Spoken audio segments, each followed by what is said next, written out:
Parashat Vayigash. Parashat Vayigash, 5783. Estamos en el año 5783 desde la creación de Adán. Vamos a... Este es un comentario, un pequeño comentario. Está basado en un comentario de Rabino Yudá Nadich, profesor asociado de Talmud y rabínica del Jewish Theological Seminary o Seminario Teológico Judío. Está basado en un artículo que leí de él. Me dio la idea para este pequeño comentario y más que nada la primera parte es una recapitulación de lo que vemos en la Parashá Vayigash, y ya lo último es el comentario que voy a hacer acerca de algo que nos atañe a todos en la actualidad. Y veíamos en la Parashá Vayigash que poco después de que Jacob llega a Mizraim, que es Mizraim, es Egipto, Yosef, su hijo, sin duda ansioso por presentar a su padre o por presentar a su padre y a su patrón, ¿sí? ¿Quién era el patrón de Yosef? Pues era Faraón, ¿sí? Él organiza una audiencia con Faraón para llevar a su padre y presentarlo ante él. Y siguiendo las antiguas tradiciones, ya en la plática, Faraón y conociendo a Jacob, cuando se lo presenta,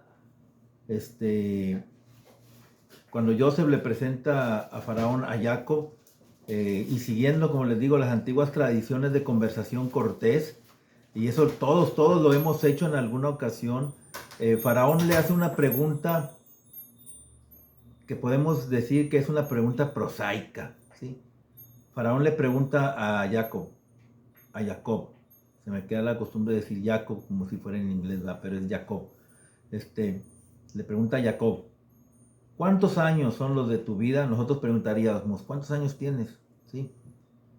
Esto se le pregunta en el verso 8 del capítulo 47 del libro de Génesis, de Bereshit. Y quizá no debería de sorprendernos esta pregunta, ¿sí? ¿Por qué? Porque este faraón es la única figura bíblica, ¿sí?, que sabemos que celebró su cumpleaños. Es el único que sabemos que ha celebrado su cumpleaños, o que al menos la Torá dice que celebró su cumpleaños. Pero en lugar de limitarse a responder la pregunta de Faraón diciéndole la edad que tenía Jacob, agrega, pocos y difíciles han sido los años de mi vida, ni han llegado a la duración de la vida de mis padres durante sus peregrinaciones. En una analogía moderna, tal vez si nosotros hacemos esta pregunta a una persona que nos acaban de presentar y nos responde con esto, que le digamos, ¿cuántos años tienes? Y él nos responde, en lugar de respondernos, nos empieza a contar sus pruebas y tribulaciones que ha tenido a lo largo de su vida, pues se nos haría raro, ¿no? Y sin duda, pienso yo, Faraón también lo pensó para sí mismo. Ha de haber dicho, qué rara respuesta me dio, ¿sí? Pero dentro de su diplomacia, pues no dijo nada. Pero sin embargo, mientras que la incongruencia de la respuesta de Jacob a la pregunta de Faraón es en cierto sentido graciosa, ¿sí?, las palabras de Jacob son desgarradoras, ¿sí? Surgen de la división existencial e ideológica que separa a Jacob de su hijo. Se puede hablar de tres diferencias entre sus perspectivas. Para Joseph, el reencuentro con su padre es la culminación de todos los acontecimientos más felices de su vida. Él ocupa un lugar de poder, de fama y de fortuna en Mizraim. Jacob es el virrey. Jacob es el segundo en el poder en la tierra de Egipto. Sus sueños se han cumplido, ¿sí? Y sus hermanos, habiendo jugado un papel sin saberlo en su realización, ahora no solamente deben de reconocer su verdad, sino también aceptar como su salvador al hermano que intentaron matar, ¿sí? Joseph se ha reencontrado con su amado hermano Benjamín y vuelve a estar junto a su padre Jacob. en Egipto, ¿sí? Donde su padre Jacob puede ver cómo su hijo, quien es un extranjero en una tierra ajena y antiguo esclavo, se ha convertido en el segundo hombre más poderoso de la tierra. Y en esto Joseph, hay que reconocerlo nosotros como padres, en esto Joseph es como cualquier otro hijo. Porque todos nuestros hijos desean que nosotros como padres, los admiremos y disfrutemos de sus logros, aunque ellos no nos lo digan. Jacob, por otro lado, solo se preocupa de tener la oportunidad de ver a su amado hijo una vez más antes de morir.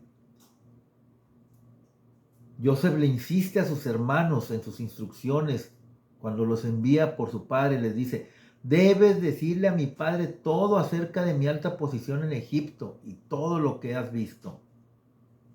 ¿Sí? Esto se los dice Joseph en el verso 13 del capítulo 45. Y sin embargo, cuando los hermanos describen a Joseph en toda su gloria y le muestran los carros que Joseph envió para que Jacob fuera trasladado en la máxima comodidad hacia Egipto junto con toda la familia, Jacob le responde: basta, basta, mi hijo Joseph todavía está vivo. Debo de ir a verlo antes de morir. Para Jacob, la posición actual de Joseph en la vida es irrelevante. A Jacob no le importa nada si Joseph es un príncipe o es un pobre. Lo que a Jacob le importa es que Joseph, su hijo amado, está vivo. Y las perspectivas de Jacob y de Joseph también difieren, ¿sí? Ya que habitar en la tierra de Egipto tiene un significado muy diferente para Jacob que para Joseph. En el momento en que se reencuentra con su padre, Joseph ha vivido en Egipto aproximadamente unos 23 años, ¿sí? Y llegó ahí a Egipto cuando él tenía 17. Cualesquiera que sean los buenos recuerdos que pudo haber tenido en su vida en Canaán, sin duda fueron eclipsados en una gran medida, si no del todo, por el amargo recuerdo de la traición de sus hermanos. ¿Sí? No en vano Joseph llama a su primogénito Menashe, declarando así que Dios me ha hecho olvidar por completo mis penalidades y mi patria. Y a pesar de todas las pruebas y tribulaciones que le sobrevienen en Egipto, es allí donde él se eleva a las alturas del poder y del prestigio. Por eso llama a su segundo hijo Efraín, lo que significa: Dios me ha hecho fértil en la tierra de mi aflicción. Para Jacob, la tierra de Egipto es solamente otra estación de paso en una vida de peregrinaje y de sufrimiento.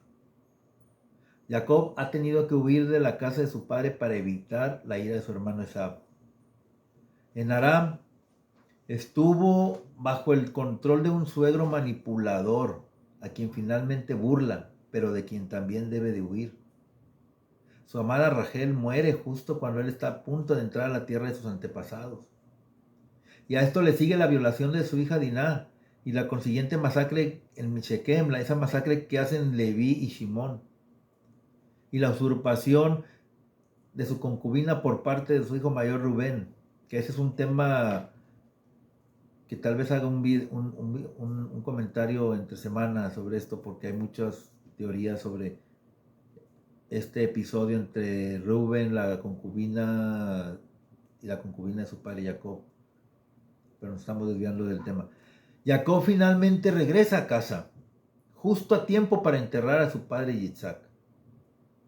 Y ahora, para poder reencontrarse con el hijo cuya desaparición le ha causado años de dolor constante, debe de dejar una vez más su lugar de nacimiento para ir a instalarse en un país extraño. Jacob también entiende algo de lo que Joseph solo se da cuenta en su lecho de muerte. Joseph es miope y egocéntrico. Es seducido por sus propios sueños. Para él, la historia ha llegado a su final conclusión. Ahora que Joseph se ha convertido en virrey y su familia se ha unido a él en Egipto, él cree que ellos y sus descendientes van a vivir en paz y seguridad bajo la benévola protección de los faraones. Pero debido a su estadía en Aram, Jacob sabe que hay un lado oscuro en ser un huésped en una tierra extranjera, como pronto van a aprender los descendientes de Jacob. Y a diferencia de Yosef, Jacob escucha la voz de Adonai, el Elohim que ha hecho un pacto con Abraham y su descendencia. Por lo tanto, sabe que el destino de su clan no está en Egipto, sino en Canaán. Y solo después de que el Eterno le asegura a él que él y sus descendientes van a volver a salir de Egipto, Jacob accede a trasladarse allí. Y con su último aliento, Jacob le exige a Yosef que jure que va a asegurar su entierro en Canaán. Y aquí viene el comentario que es para nosotros. Porque así es para nosotros también. Nuestros hijos no necesariamente comparten nuestros sueños, ni comparten lo que nosotros queremos llegar a ser. Muchos de nosotros en la actualidad vemos a nuestros hijos vagando hacia Egipto, abandonando la tierra de sus antepasados, ¿sí? Creyendo haber encontrado su verdadero hogar. Muchos de nosotros ya llegamos a nuestro Canaán, a nuestra tierra prometida, ya con muchos años, ¿sí? Y no pudimos enseñarle a nuestros hijos en su momento qué es lo que tienen que hacer y qué es lo que el Eterno quiere de ellos. Por eso los vemos vagando hacia Egipto a veces, en ocasiones, ¿sí? A veces vamos a necesitar estar con ellos en Egipto, así como Jacob va con Joseph. Y esperemos que al hacerlo, al estar con ellos en Egipto, los ayudemos a guiarlos de regreso a casa. Pero sobre todo, necesitamos, como Jacob, saber que es suficiente que nuestros hijos estén vivos y bien, ¿sí? Y al menos aceptarlo, y a veces debemos aceptarlo como suficiente para nosotros. Ellos, nuestros hijos, deben saber que sobre todo los amamos, porque con amor, con ese amor que nosotros tenemos como padres para ellos, así como el Eterno tiene amor para con nosotros, todo es posible. Sabemos que van a sufrir, como hemos sufrido nosotros. Sabemos que van a tener muchas luchas, como luchas hemos tenido nosotros. Pero nosotros ya caminamos ese desierto, nosotros ya pasamos todas esas tribulaciones y es el momento de empezar a mostrarles el camino hacia nuestro Canaán, hacia nuestra tierra prometida. Que el Eterno los bendiga, que el Eterno nos dé sabiduría, que nos dé conocimiento para guiar a nuestros hijos a través de ese desierto, para sacarlos de ese Egipto,